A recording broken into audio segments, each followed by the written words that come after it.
जगन्नाथ तेबे जो राजा माने अलंकार व्यतिरेक अलंकार सहित से माने वस्त्र मध्य महाप्रभु को दान कर समय जहाँटा चली आज पर्यंत अद्यापि ताहा प्रचलित एवं जो वस्त्र गुड़ी कथा मुझे कहूली जहाँकि अधरबला आलुमंडी लुगा कुसुमी खंडुआ खसापड़ा गोड़ा गदी फेटा गोड़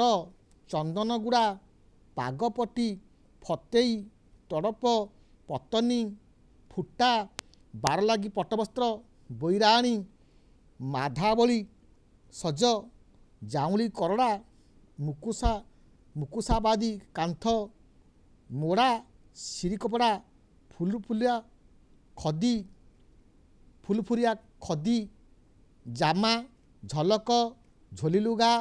पहरणा इत्यादि एगुड़िक विभिन्न दिवस महाप्रभु को लागू कराउछि। आज मध्य जहाँ देखुंट वस्त्र प्रधान होउछंती महाप्रभु सेवक दौरान से समय जहाँटा रही तार ये हूँ नमूना तार नमूना आप देखुं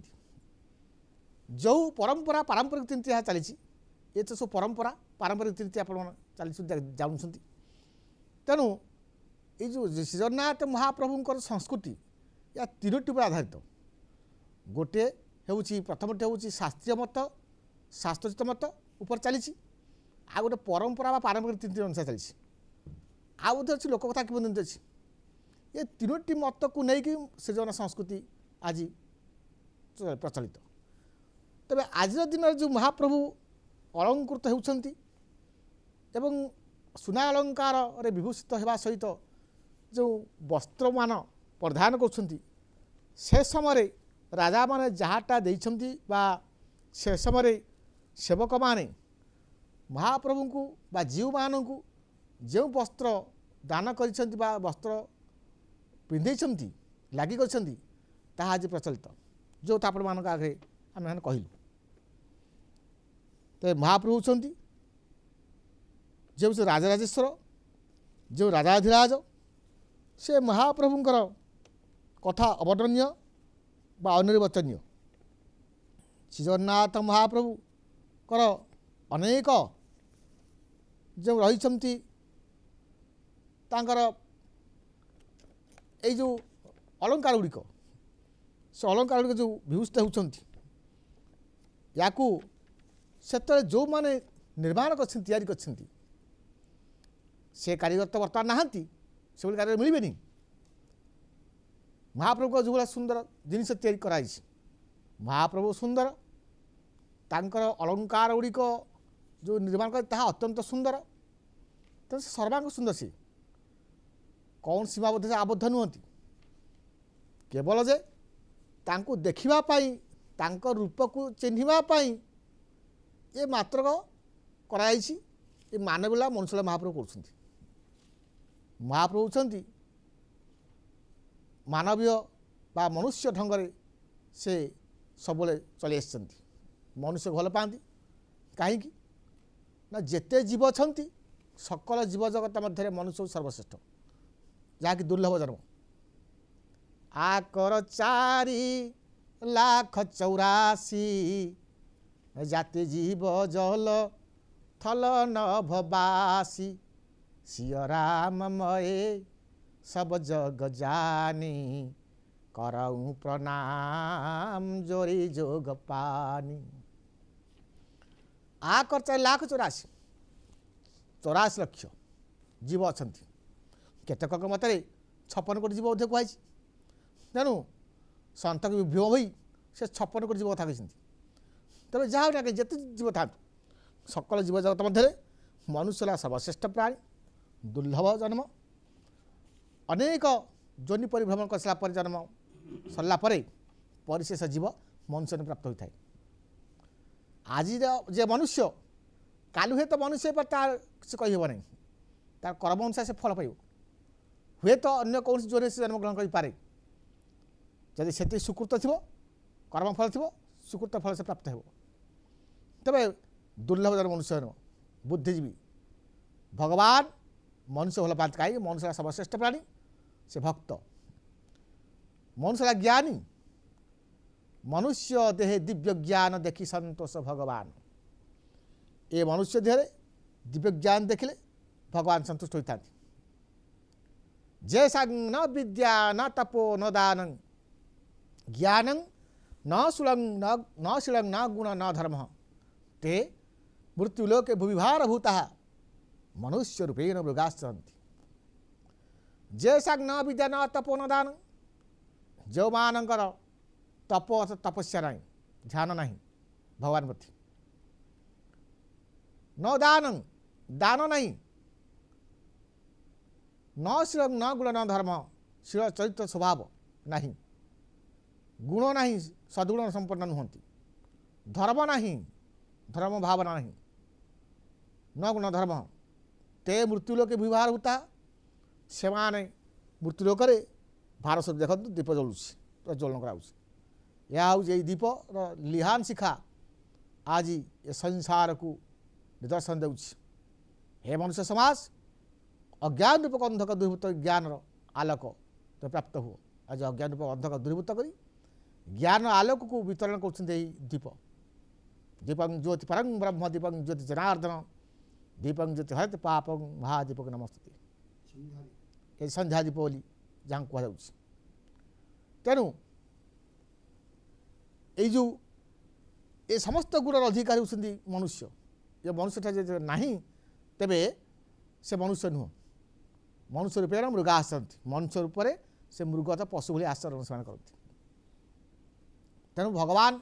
होती मनुष्य को भल पाती सर्वश्रेष्ठ प्राणी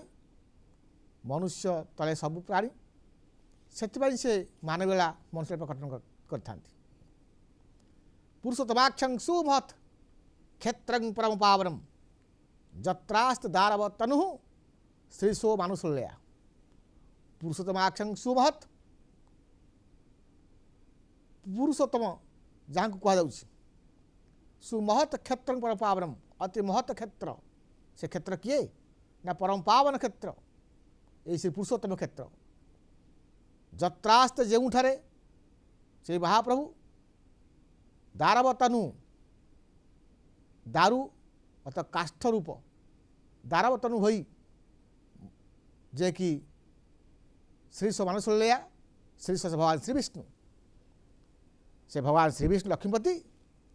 मनुष्यला कर मानवीला प्रकटन कर मानवीला मनुष्यला को प्रकटन करुवा जो महाप्रभु आज मनुष्य मान पाखे बस देखो कि भाव में आज भक्त माने डाकुंट भक्त भगवान जय जय जगन्नाथ चढ़ी नंदी घोष रथ अंतर्यामी अंतर्गत बारता जान दुखी जनाइले दुख केबे हे नुह विमुख दुख एड़ी सुख ताकू दिय प्रमाण से ही प्रभु नुह कि तुम्भे दुखी जनाइले दुख न शुण एबे भक्त वस्त्र भगवान जुगे जुगे भक्त जनकर ममतार धरी था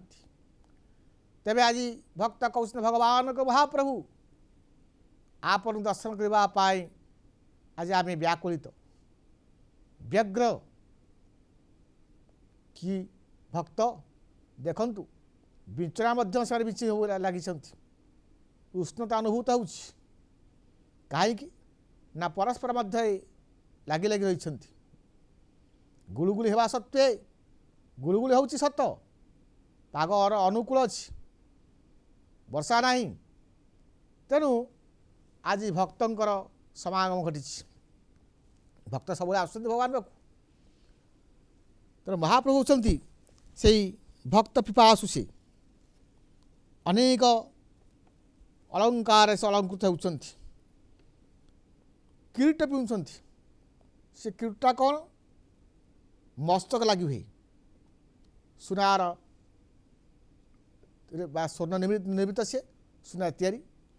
କିରୀଟ ଦେଖନ୍ତୁ କିରୀଟ ଦେଖନ୍ତୁ କିଭଳି ଭାବରେ କି ସୁନ୍ଦର ଭାବରେ କିରୀଟ ଭଗବାନ ବଳଭଦ୍ରଙ୍କର ମସ୍ତକରେ। ତେବେ ତାହା ହେଲା କିରୀଟ ଏବଂ ଅଳକା ପିନ୍ଧୁଛନ୍ତି। ଅଳକାଟା କ'ଣ ନା ଚୂର୍ଣ୍ଣ କୁନ୍ତଳ ଭଳି ଗୋଟେ ସୁନା ଅଳଙ୍କାର ଅଛି, ତାହା ମଧ୍ୟ ଲାଗି କରାଯାଉଛି ମହାପ୍ରଭୁଙ୍କ ଠାରେ। ବେଶରେ ଠାକୁରମାନଙ୍କ ଶ୍ରୀମୁଖ ଉପରେ ଅଗସ୍ତି ଫୁଲ ଭଳି କଳି ସଦୃଶ, ଅଗସ୍ତି ଫୁଲ ଯେଉଁ କଢ଼ ତା ସଦୃଶ ତାରି ଭଳି ଏ ଅଳଙ୍କାର, ତାକୁ ମସ୍ତକରେ ସୁସଜ୍ଜିତ କରାଯାଏ, ତା ଉପରେ ବୋଳି ଦିଆଯାଏ। ଏହା ହେଉଛି ଅଳକା। ଅଳକା ତ ଚୂର୍ଣ୍ଣ କୁନ୍ତଳ ଏବଂ ଯାହାକି ଯଥାକ୍ରମେ ଶ୍ରୀଜଗନ୍ନାଥ ବଳଭଦ୍ର ଦେବୀ ସୁଭଦ୍ରିକାଙ୍କ ରଥର ଚକ 16, 14, 12 ସଂଖ୍ୟା ଲାଗି ହୋଇଥାଏ। ଏଇ ଯେଉଁ ଅଳକାଟି ତାର ଚନ୍ଦ୍ରିକା ପିନ୍ଧନ୍ତି, ସେ ଚନ୍ଦ୍ରିକା ମୟୂର ଚନ୍ଦ୍ରିକା ଭଳି ଏକ ସୁନା ଅଳଙ୍କାର, ଯାହାକି ଶ୍ରୀଜଗନ୍ନାଥ ଓ ଶ୍ରୀ ବଳଭଦ୍ରଙ୍କର କିରୀଟ ପଛପଟେ ଥିବା ଚୂଳରେ ଖଞ୍ଜା ଯାଇଥାଏ। ଏଇ ଯେଉଁ ଚନ୍ଦ୍ରିକାଟି ଆଡ଼କାନି ପିନ୍ଧନ୍ତି ମହାପ୍ରଭୁ, ଯେଉଁମାନଙ୍କର ଶ୍ରୀମୁଖରେ ଦୁଇ ପାର୍ଶ୍ୱ ରାହୁ ରେଖା ଉପରେ ସ୍ୱର୍ଣ୍ଣ ନିର୍ମିତ ଅଳଙ୍କାର ଆଡ଼କାନି, ଯେଉଁ ଆଡ଼କାନିଟି ତା ବନ୍ଧାଯାଏ, ମଝିରେ ଚନ୍ଦ୍ର ସୂର୍ଯ୍ୟ ରହନ୍ତି। ଓଡ଼ିଆ ଆଣି ଯେଉଁଟାକ କଟି ମେଖଳା କହନ୍ତି, ଅଣ୍ଟାରେ ପିନ୍ଧାଯାଏ। ଏ ସୁନା ଅଳଙ୍କାର ସୁନାବେଶରେ ଠାକୁରମାନଙ୍କର କଟି ଦେଶ ଲାଗି ହୋଇଥାଏ ବା ସୁନ୍ଦର ଦିଶେ। କିଆ ପିନ୍ଧନ୍ତି, କିଆ ସୁନାରେ ନିର୍ମିତ এই କିଆ ପତ୍ର ଭଳି ସେ ଅଳଙ୍କାର କାର୍ତ୍ତିକ ମାସ ମଧ୍ୟ ଯେଉଁଭଳିଆ ପିନ୍ଧାଯାଏ, ଆଜି ମଧ୍ୟ ତାହା ପିନ୍ଧାଯାଉଛି ମହାପ୍ରଭୁଙ୍କଠାରେ। ବର୍ଷକ 12 ମାସ ମଧ୍ୟ 5 ଥର କରାଯାଉଛି, ସେ 5 ଥର ଯାହାଟା ପିନ୍ଧନ୍ତି ଆଜି ମଧ୍ୟ ତାହା ପିନ୍ଧାଯାଏ। କିନ୍ତୁ ଆଜିର ଅଳଙ୍କାର ଟିକେ ଅଧିକ ପିନ୍ଧାଯାଏ, ଭିନ୍ନ ଭିନ୍ନ ଅଳଙ୍କାର ଆସିଥାଏ, ଭାରି ସୁନ୍ଦର ଦେଖାଯାଏ, ସ୍ୱତନ୍ତ୍ର ନିଆରା ଢଙ୍ଗରେ। ଆଉ ଗୋଟେ କଥା, କିଆପତ୍ର ସଦୃଶ ଯୋଡ଼ାକ ଆପଣ ଦେଖୁଛନ୍ତି, ଯୋଡ଼ାକ ତାର କୁଣ୍ଡଳ ଦେଖନ୍ତୁ। ମନୁଷ୍ୟର କାନରେ ମଧ୍ୟ କୁଣ୍ଡଳ ମନୁଷ୍ୟ ପିନ୍ଧନ୍ତି। କାହିଁକି? ଭଗବାନ ନିଜେ କୁଣ୍ଡଳ ପିନ୍ଧନ୍ତି। ସେ ମନୁଷ୍ୟ ରୂପରେ ଅର୍ଥାତ୍ ଯେଉଁ ମାନବୀଳା ମନୁଷ୍ୟଳା ପ୍ରକଟନ କରନ୍ତି,